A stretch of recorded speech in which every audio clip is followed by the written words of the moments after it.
Dans cette vidéo, on regarde un endomorphisme de R3 représenté dans la base canonique par du coup une matrice carrée qui nous est donnée ici. Qu'est-ce que ça veut dire concrètement? Ça veut dire que si on prend, si on prend un vecteur U dans R3,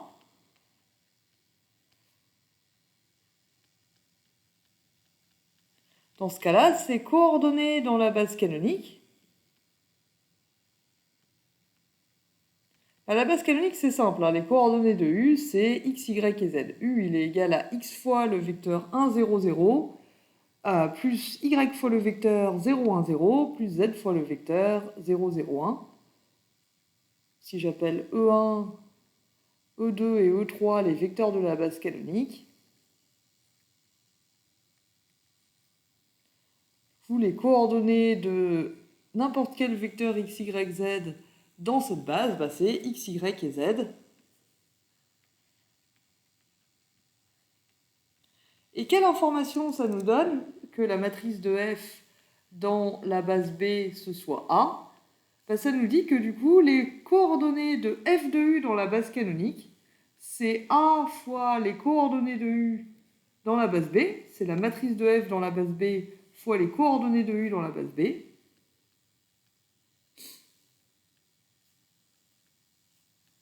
Donc c'est A fois le vecteur x, y, z en colonne. Et A fois le vecteur x, y, z, vous pouvez voir que c'est 2x plus y moins z, y et x plus y. Du coup, ça c'est les coordonnées de f de u dans la base B, mais ce que ça veut dire c'est que f de u c'est donc 2x plus y plus z fois le vecteur E1, plus y fois le vecteur E2, plus x plus y fois le vecteur E3.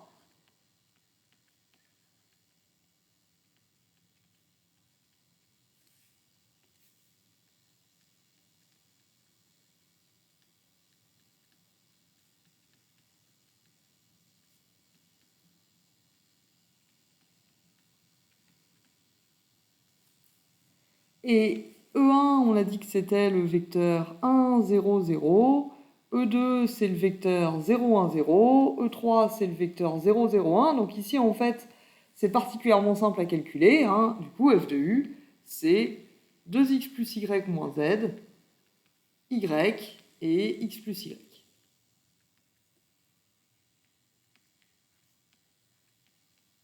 Donc en fait, quand on travaille dans la base canonique, et qu'on vous donne la matrice représentative de f dans la base canonique, pour savoir qui c'est f de x, y, z, il y a juste à multiplier cette matrice par x, y, z. Donc l'endomorphisme qui nous intéresse ici, c'est ça. Et alors pour le moment, on va prendre ça et le poser sur une étagère et l'oublier, puisque dans un premier temps, on nous demande de regarder une autre famille de 3 vecteurs, 1, 0, 1, moins 1, 1, 0 et 1, 1, 1, et de montrer que c'est une base.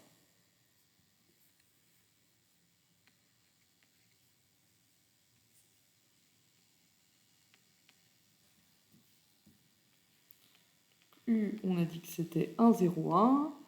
V, c'est moins 1, 1, 0. Et W, c'est 1, 1, 1.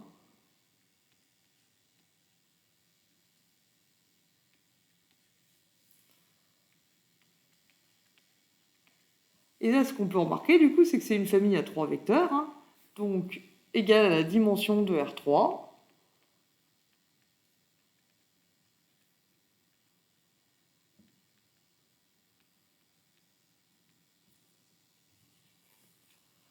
Donc pour montrer que B' est une base,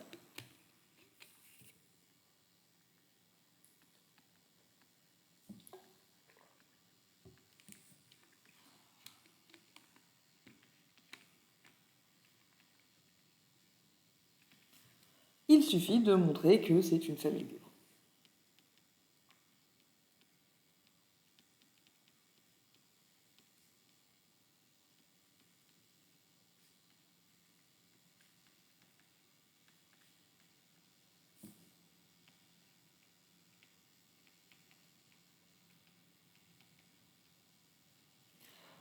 Donc montrons ça.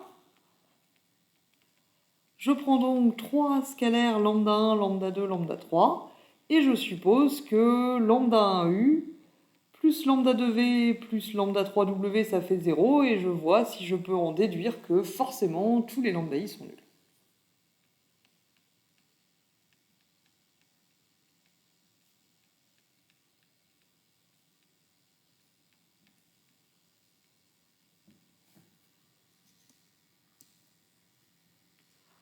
Et lambda 1u plus lambda 2v plus lambda 3w égale 0, 0, 0. J'écris 0e, mais ici en fait e c'est R3, hein, c'est l'espace vectoriel dans lequel on travaille. Donc c'est le vecteur 0, 0, 0. Et ça serait écrit du coup sous forme de système. Lambda 1 moins lambda 2 plus lambda 3 égale 0. Lambda 2 plus lambda 3 égale 0. Et lambda 1 plus lambda 3 égale aussi 0. Alors, faisons, pour ne pas changer, un pivot de Gauss. Les deux premières lignes sont déjà échelonnées, donc je vais leur fiche la paix.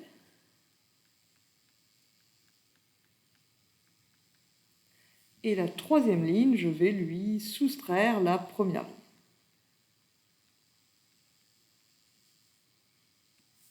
Ce qui me fait, donc il n'y a plus de lambda 1, et j'obtiens lambda 2 égale 0. Bon, bah, je pense que ça ne va pas être très difficile, hein. Puisque lambda 2 égale 0, la deuxième ligne va nous dire que lambda 3 aussi doit être nul. Voilà. Et si lambda 2 et lambda 3 sont nuls, alors d'après la première ligne, lambda 1 aussi égale 0.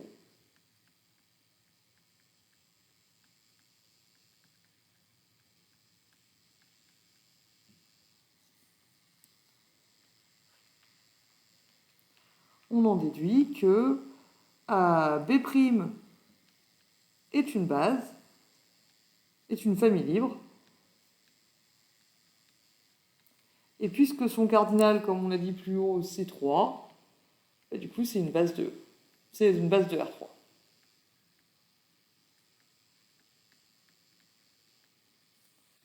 Et c'est ce qu'on nous demandait de trouver pour cette question. Fantastique, alors qu'est-ce qui se passe maintenant? Qu'est-ce qu'on doit montrer d'autre? Il ne veut pas que je remonte. Tout va bien. Voilà. Alors, déterminer la matrice de f dans la base B'. Alors là, il y a deux façons de s'y prendre. Donc on a la matrice de f dans... Excusez-moi, décidément. On a la matrice de f dans une base B et on doit la trouver dans une autre base B'. Donc il y a deux façons de s'y prendre. Soit en ignorant en quelque sorte la matrice de f dans la base B et en réutilisant la définition pour calculer la matrice de f dans la base B', ou alors en appliquant la formule de changement de base. Alors on va faire les deux, comme ça vous verrez comment les deux marchent, et comme ça en plus on vérifiera qu'on tombe bien deux fois sur la même chose.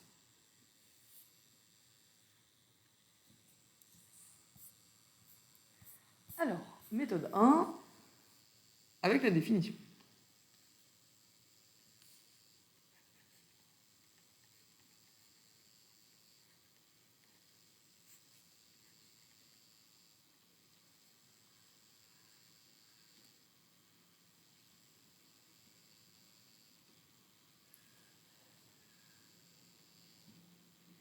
Donc on calcule f de u, f de v et f de w. Ça c'est la première étape. On sait qui c'est f de x, y, z, donc on peut en déduire sans trop de difficulté f de 1, 0, 1. f de 1, 0, 1, du coup, c'est a fois le vecteur 1, 0, 1. Donc ça va nous faire 2 fois 1 plus 0 moins 1, ça va faire 1. Y ici égale 0. Et x plus y, ça fait 1 plus 0, ça fait 1.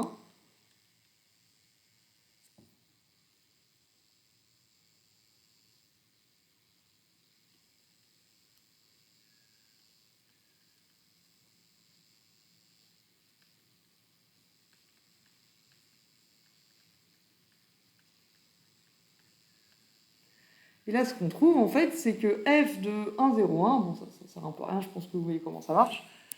f de 1, 0, 1, ça fait 1, 0, 1. Autrement dit, f de u, eh ben, ça fait u. D'accord? Alors, qu'est-ce qui se passe avec f de v maintenant? V, c'est moins 1, 1, 0. Si on calcule f de moins 1, 1, 0, avec la formule qu'on a obtenue avant, ou en multipliant par la matrice A, on obtient, du coup, à nouveau, moins 1, 1, 0.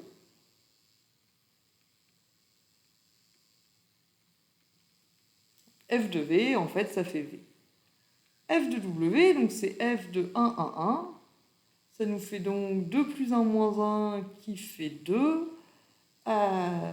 0 plus 1 plus 0 qui fait 1. Et 1 plus 1 plus 0 qui fait 2. Ok, pourquoi pas. Et maintenant qu'on a calculé F de U, F de V et F de W, il faut qu'on les écrive en coordonnées dans la base UVW. Alors pour f de u, ça va pas être difficile. F de u, ça fait u. Et u, c'est 1 fois u plus 0 fois v plus 0 fois w.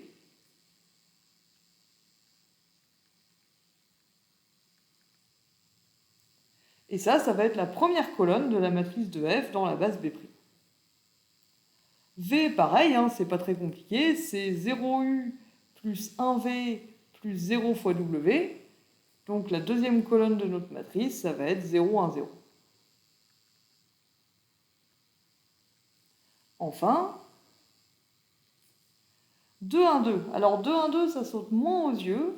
Il faut qu'on l'exprime en fonction de u et v. Et en fait, ce qu'on peut se rendre compte assez rapidement quand même, c'est que 2, 1, 2, c'est u plus w.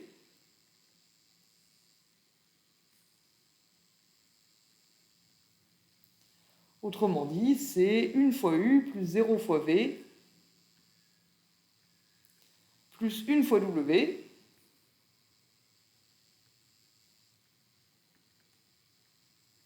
Et donc la troisième colonne de la matrice de f dans la base B', que je vais appeler B.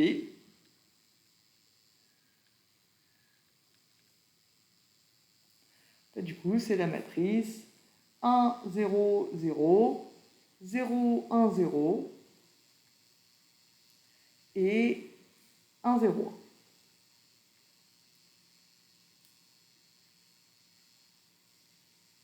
Ça, c'est une première façon de trouver la matrice de f dans la base B'. La deuxième façon, c'est d'utiliser la formule de changement de base.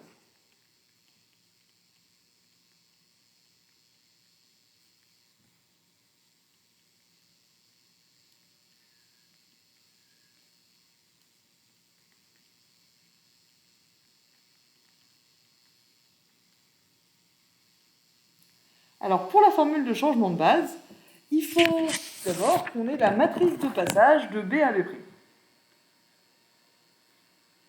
Première étape.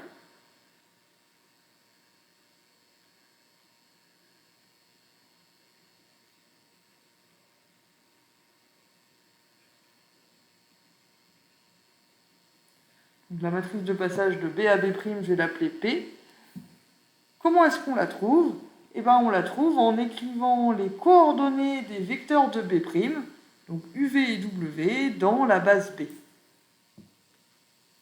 Maintenant, U, du coup, c'est le vecteur 1, 0, 1. Et comme la base B, c'est la base canonique, c'est très facile de trouver les coordonnées de U dans la base B. U, c'est 1 fois E1, plus 0 fois E2, plus 1 fois E3.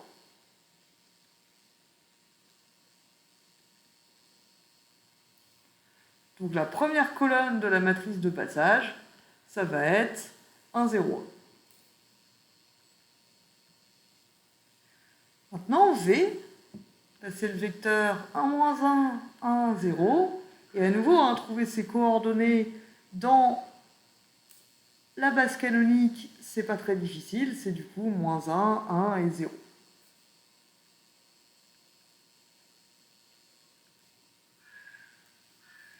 Et ça, c'est la deuxième colonne de la matrice de passage. Enfin, W, c'est le vecteur 1, 1, 1. Donc c'est E1 plus E2 plus E3. Et ça va nous donner la troisième colonne de la matrice de passage.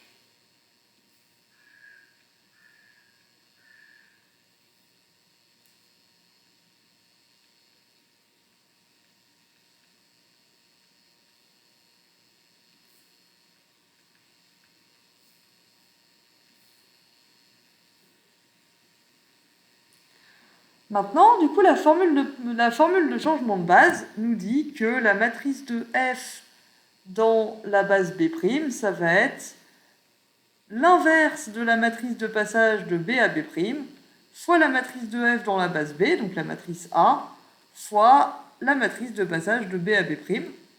Donc ça on connaît, et il ne nous manque plus que l'inverse de la matrice de passage. Et ensuite, ce sera juste un calcul de matrice.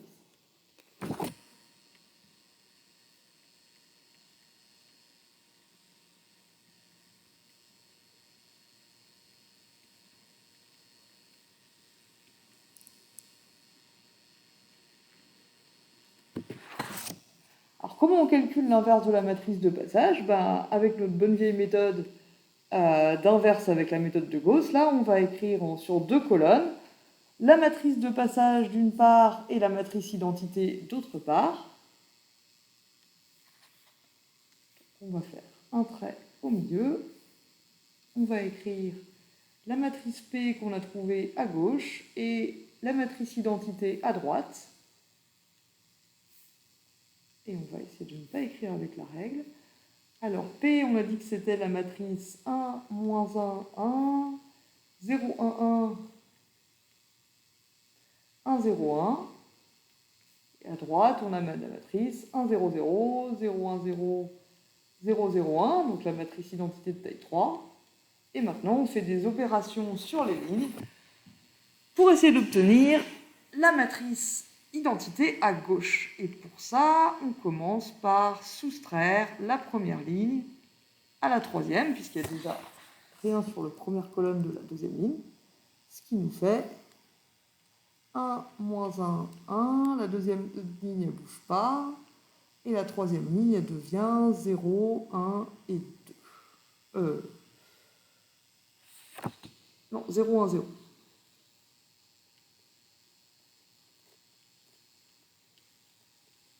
Et à gauche, les deux premières lignes n'ont pas bougé, et on obtient moins 1, 0, 1 sur la troisième ligne. Et maintenant, on va prolonger un peu ceci.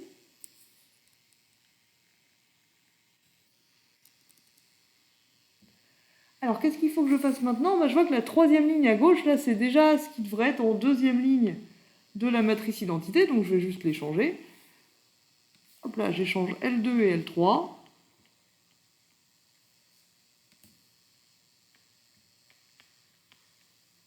Parce que du coup, déjà, la deuxième ligne, elle est bien, hein, c'est déjà la matrice identité, ça, 0, 1, 0. Et là, j'ai 0, 1, 1. Et du coup, ici, si j'échange la deuxième ligne à la troisième, j'obtiens ceci.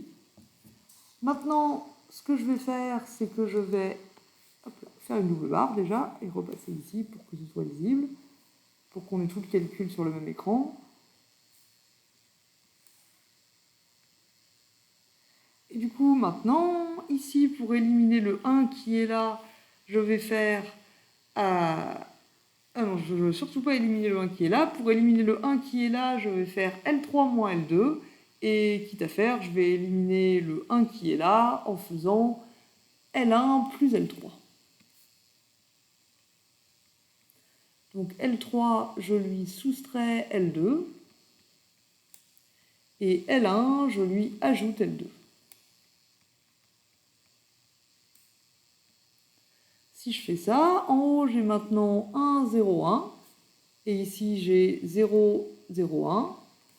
Là, j'ai 0, 1, 0. Toujours, cette ligne-là, elle est très bien, on ne touche plus. Et en bas, j'ai maintenant 0, 0, 1. Donc, on n'est vraiment pas loin d'avoir la matrice identité. Et j'ai obtenu 1, 0, moins 1. 1, 1, moins 1, pardon, en faisant L3 moins L2. C'est bien ça. Et la dernière étape, du coup, ça va consister à enlever le 1 qui est ici en faisant L1 devient L1 moins L3. Et si on fait ça, à gauche, on a maintenant la matrice identité de taille 3.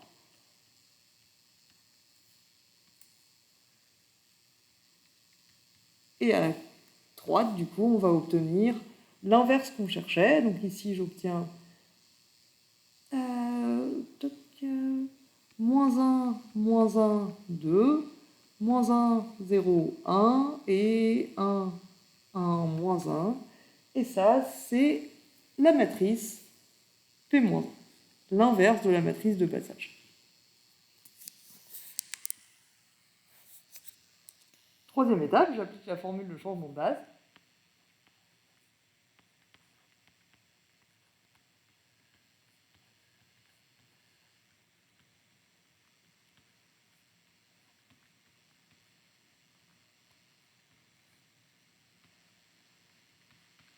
Qui me dit que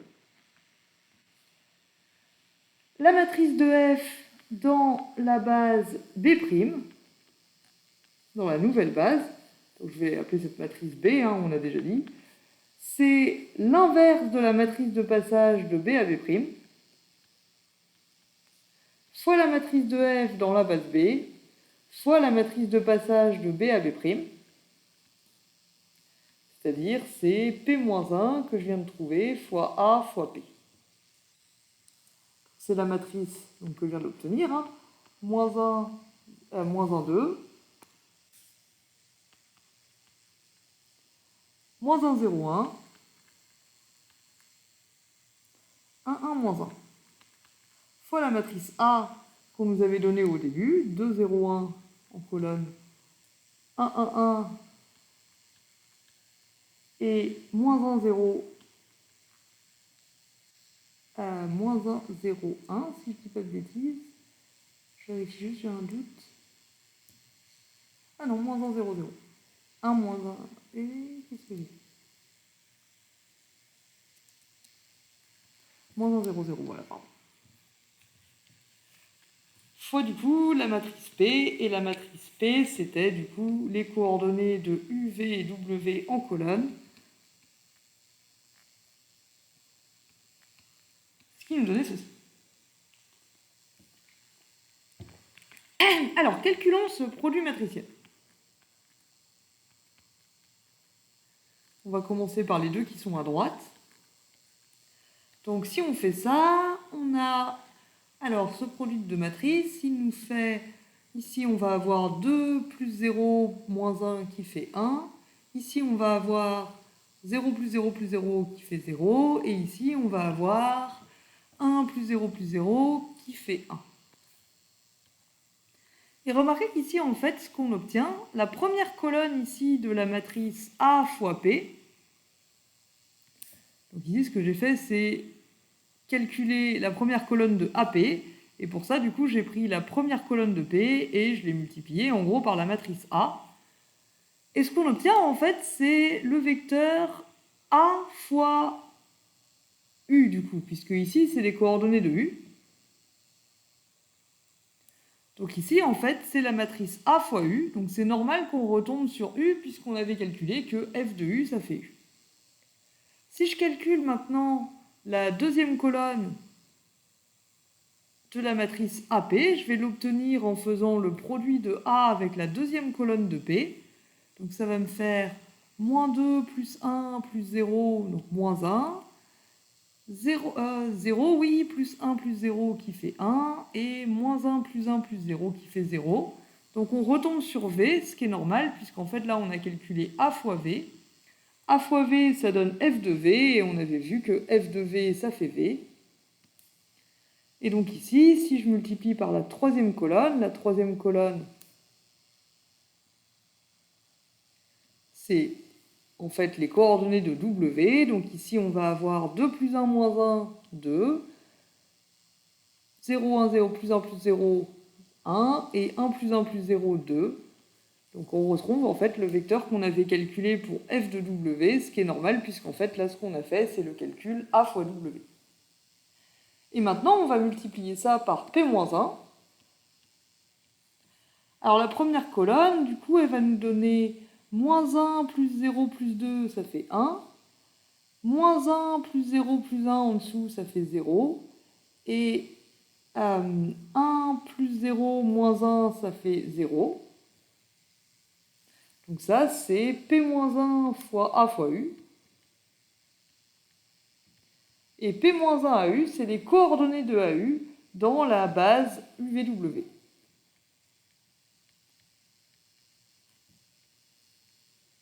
D'après la formule que je vous avais donnée sur les propriétés des matrices de passage, P-1 fois les coordonnées d'un vecteur dans la vieille base, ça fait les coordonnées de ce vecteur dans la nouvelle base. Du coup, la deuxième colonne, ça va être P-1 fois AV, ça nous fait -1 fois -1, donc 1, -1, donc 0, plus 0 fois 2 qui fait 0, -1 fois -1 qui fait 1, plus 0 plus 0, ça fait 1, et -1 plus 1 plus 0 qui fait 0. Donc ça, c'est P-1 AU, c'est les coordonnées de AV, pardon, c'est P-1 AV, c'est les coordonnées de AV, donc de F de V, dans la base B'. Et la dernière colonne, du coup, c'est -2, -1 plus 4 qui nous fait 1. Ça fait 4 moins 3, ça fait 1. -2 plus 0 plus 2, ça fait 0. Et 2 plus 1 moins 2, ça fait 1. Et ça, c'est P-1 AW, c'est les coordonnées de AW, c'est les coordonnées de F de W.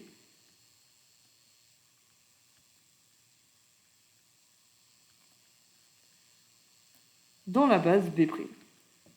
Du coup, en fait, ce que j'essaie d'illustrer ici, c'est que quand on fait le calcul de changement de base et qu'on regarde comment ça marche, et ben en fait, c'est les mêmes calculs, c'est les mêmes procédés que ce qu'on a fait pour obtenir la matrice de F dans la base B' avec la définition. Ah, pardon, je ne vais pas mettre un joli B, ça c'est pour les bases, je voulais mettre un B normal. Donc déjà, on obtient le même résultat, donc on est rassuré. Et de deux, je voulais illustrer comment en fait ces deux résultats ils fonctionnent de la même façon. Ils ont l'air différents, il y en a un qui utilise des matrices, des inverses de matrices, tout ça, et l'autre qui est juste une utilisation de la définition qu'on a donnée, mais en fait elles fonctionnent de la même façon. Une autre remarque, du coup, stratégiquement, là, clairement, en fait, il fallait faire avec la définition, c'était plus efficace que la matrice de passage, donc une question qui pourrait se poser, c'est quand est-ce qu'on utilise laquelle de ces deux méthodes? Parce qu'évidemment, là, je fais les deux à des fins pédagogiques, mais quand vous passez des examens, vous n'êtes pas là pour faire un cours, n'est-ce pas? Donc comment vous choisissez, vous, stratégiquement, ce qu'il faut faire? En fait, une bonne façon de s'y prendre, c'est essayez d'abord la méthode 1, calculer l'image par f des vecteurs de la nouvelle base, et voyez si vous pouvez facilement les exprimer dans la nouvelle base. Si vous pouvez facilement faire une écriture de ce genre-là. Parfois, ce ne sera pas le cas, et dans ce cas-là, en théorie, il faut résoudre un système. Il faudra que vous trouviez les coordonnées de f de u dans la base UVW. Si par exemple, là, f de u, ça avait été 2, 58, 3, bah, comment on le fait en bricolant UV et W, ça saute pas aux yeux, quoi. Et du coup, il aurait fallu résoudre un système pour trouver des lambda i tels que f de u égale lambda 1 fois u plus lambda 2 fois v plus lambda 3 fois w, et puis un système pour f de v et un système pour f de w, ce qui est long en fait. Et dans ce cas-là, si vous voyez que f de u, f de v, f de w, ils n'ont pas l'air de vouloir s'exprimer simplement en fonction de uv et w, bah dans ce cas-là, votre meilleur pari est peut-être de faire la formule de changement de base. À un moment, vous allez calculer un inverse, et là, c'est comme si vous résolviez le système, en fait, sauf que du coup, vous le résolvez qu'une fois. Au lieu de le résoudre 3 fois, une fois pour U, une fois pour V, une fois pour W, et ensuite, c'est juste un produit de matrice. Donc je dirais que c'est ça la stratégie gagnante, si je devais en avancer une. Et notre dernière question, il s'agit de calculer la matrice de f puissance n dans la base canonique. Alors f puissance n, attention, f puissance n, c'est pas le vecteur f de u à la puissance n. F puissance n, vous vous rappelez, c'est une notation pour dire que je fais f, rond patati patata, rond f, n fois. Donc là, en fait, on me demande la matrice de f, n fois dans la base canonique. Alors, ce qu'on sait, c'est que f, que la composée d'application,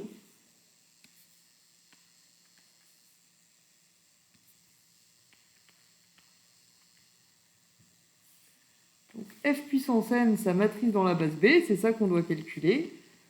Donc la matrice de F rond patati patata rond F n fois dans la base B.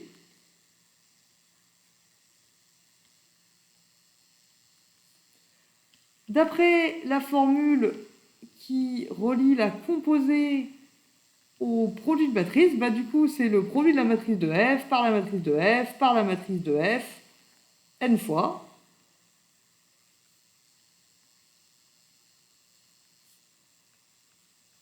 Donc il s'agit de calculer la matrice A à la puissance n. Alors lui, c'est calculer une puissance de matrice, c'est pas évident.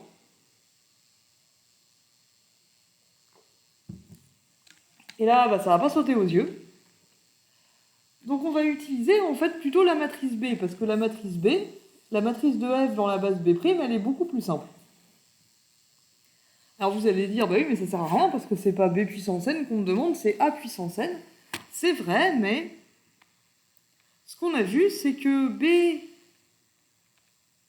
égale donc cette matrice-là, qui est beaucoup plus simple, comme on va le voir, pour des raisons qu'on avait déjà abordées dans le TD2, bah, on a dit que c'était P-1 fois A fois P, avec P, la matrice de passage. Mais du coup, si je multiplie cette égalité à gauche par P, j'obtiens que PB est égal à A fois P. Là, j'ai multiplié par P cette égalité à gauche. Et maintenant, si je multiplie par P-1 à droite, bah, du coup, ça me dit que P fois B fois P-1, c'est égal à A.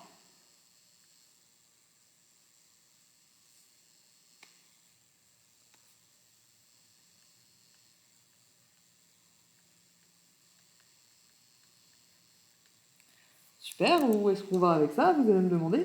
Bah, du coup, A puissance n, c'est pareil que P fois B fois P-1 à la puissance n, c'est-à-dire P fois B fois P-1 fois P fois B fois P-1 fois P fois B fois P-1 n fois. Et un P, ça finit avec un P-1, et à la fin on a P fois B fois P-1. Mais maintenant, dans tout ce produit de matrice là, on va avoir des simplifications, parce que du coup là, il y a P-1 fois P, qui fait identité.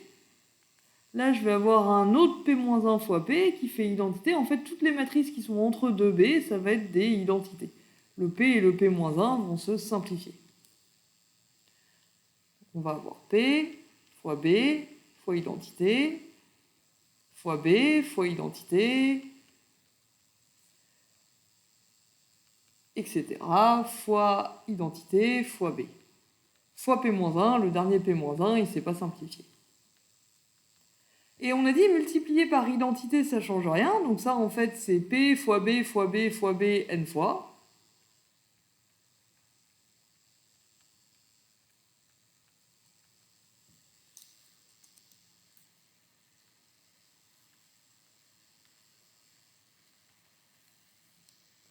Donc en fait, c'est P fois B puissance n fois P-1. Ce qui veut dire que si je calcule B puissance n, on pourra en déduire A puissance n.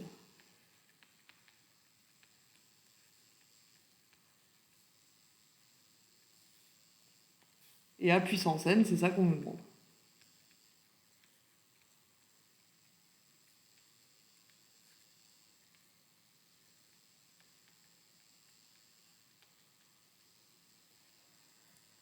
Donc en fait, quand vous avez deux matrices comme ça qui sont reliées par une formule de changement de base, si vous calculez les puissances de l'une, vous pouvez en déduire les puissances de l'autre par cette formule.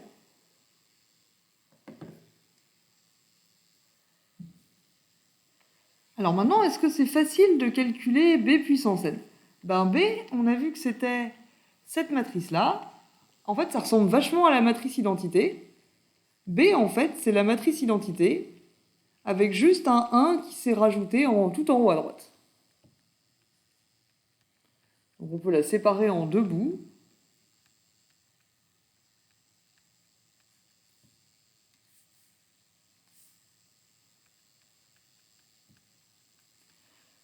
Le premier bout, c'est identité, et le deuxième bout, je vais l'appeler n.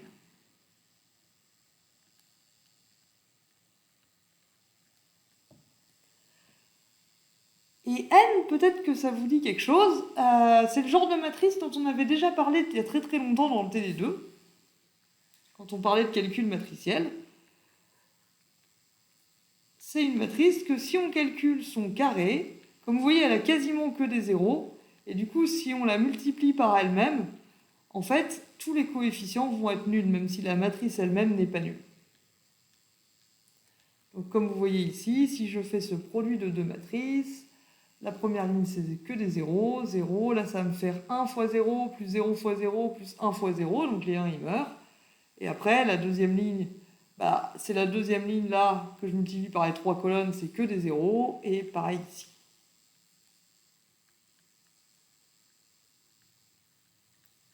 Donc n au carré, c'est la matrice nulle. Pourquoi ça nous aide? Parce que du coup, les puissances de n, c'est très simple, hein. Il y a n puissance 0, ça c'est identité, il y a n puissance 1 qui fait n, et à partir de là, toutes les puissances de n, ça fait que des zéros.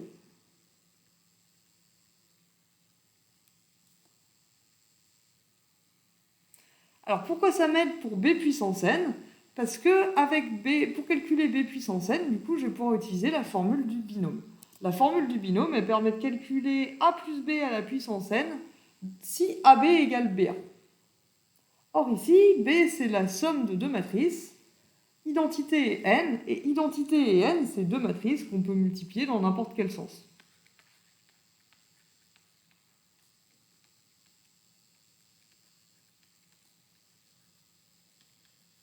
Ça fait la même chose de multiplier, de faire identité fois n ou de faire n fois identité.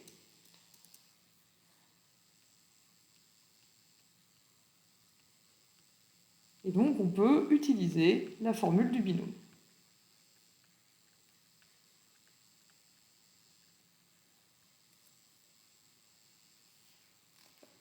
Je vais juste prendre un peu de place pour écrire tout ça sur une ligne, parce que quand même, c'est dommage. On peut utiliser la formule du binôme de Newton.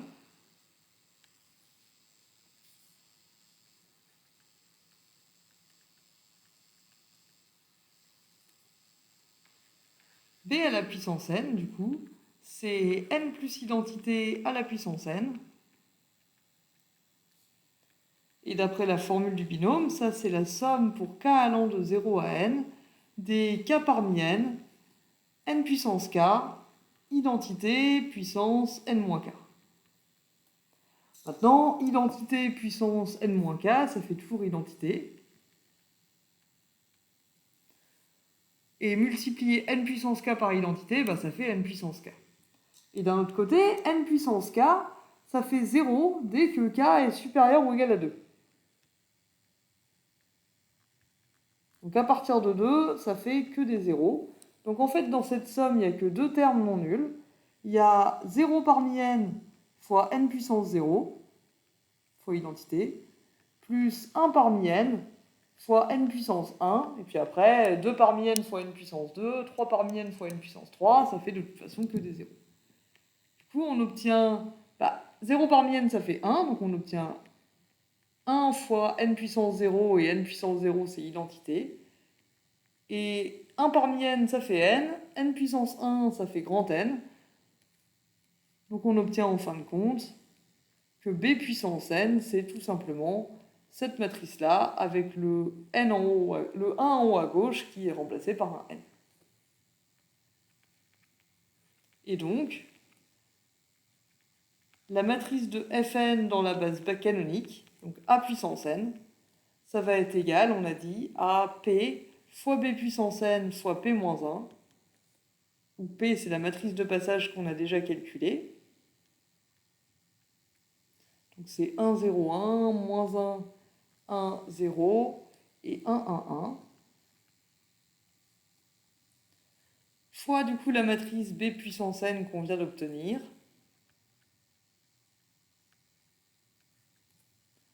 Fois la matrice P-1 qu'on a calculée tout à l'heure, qui était moins 1, moins 1, 2, moins 1, 0, 1, et moins 1, 1, moins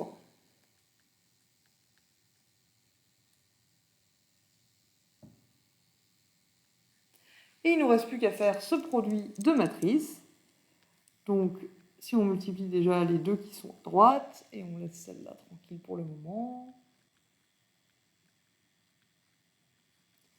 Qu'est-ce que ça donne? Du coup, on a moins 1 plus 0 plus n. Donc ici, on a n moins 1. Ici, on a moins 1 plus 0 plus n, donc à nouveau n moins 1. Et ici, on a moins 2 moins n. On a 2 moins n. Là, en dessous, on a moins 1 fois 0 plus, donc on a moins 1. Là, ça nous fait 0. Et là, on a 1, 1, tout simplement. Et en bas, 0, 0, 1, il va nous rester 1, 1 et moins 1.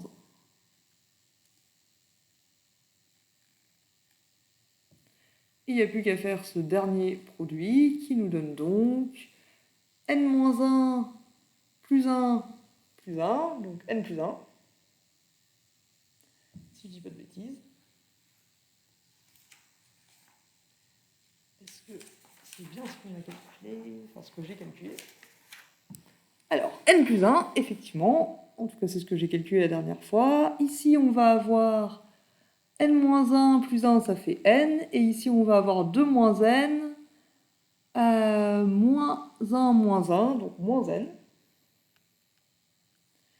En dessous, on va avoir n-1, ça fait 0. Ici, on va avoir n-1 fois 0, plus 0 fois 1, plus 1 fois 1, ça fait 1. Et ici, on va avoir 2 moins n fois 0, donc lui il disparaît, plus 1 moins 1, ça fait 0. Ok. Ensuite, on a n-1 plus 1, ça fait n. n-1 plus 1, ça fait n. Et 2 moins n moins 1, ça fait 1 moins n. Et donc, en fin de compte, la matrice de f rond f rond f dans la base canonique, c'est cette matrice-là.